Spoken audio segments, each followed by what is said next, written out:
Hello everybody and welcome to the video. So what we have here today is a turn of the century dual mount. And before anyone says anything about the blades, like why does it look like that? Why does this fan have very weird blades? Well, here are the original blades, and the reason why they're not on is because I don't think this fan came with blade arms. Got the ceiling fan at the Fanimation group trip from Gabe Doing Fan Things for $15, and I think he forgot to give me the blade arms. But oh well, I didn't contact him about it because I didn't have the time, but yeah, I will contact him tonight about that. It has these pull chains. I put this one on, same with this one. I had this anchor one for like years. I got that store. I forgot what store, but it was just such a long time ago.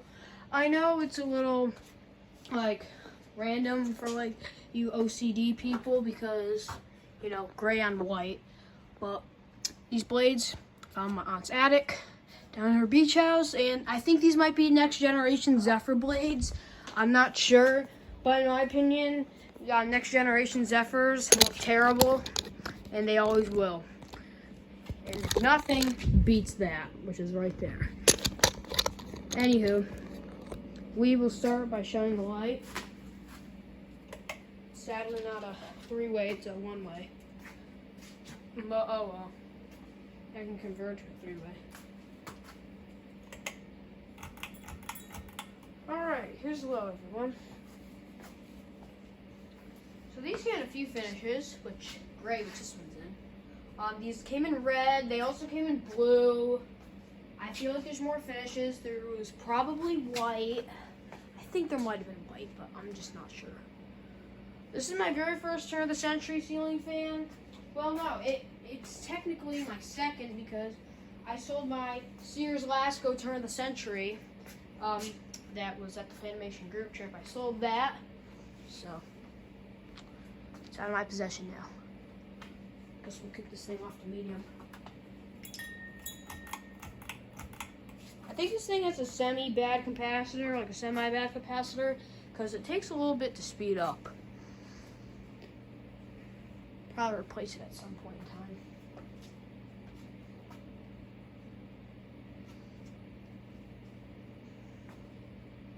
This fan makes a perfect shop light because of its spotlight. It's perfect.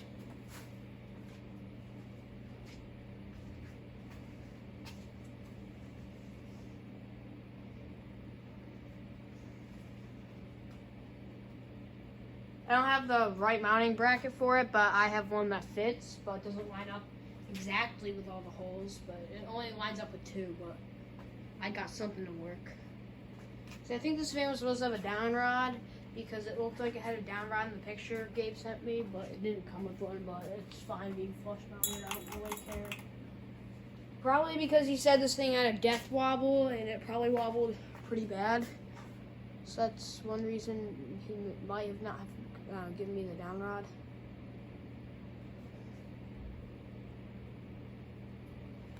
But oh well.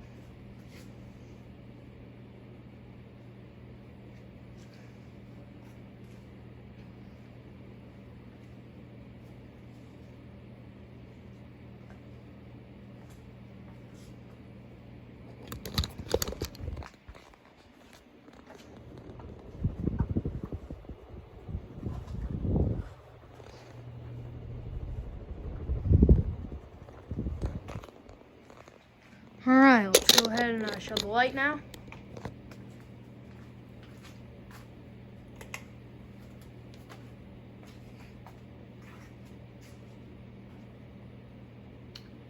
And we'll get some spin down now.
Anyways, thank you guys for watching. See you guys later, and goodbye.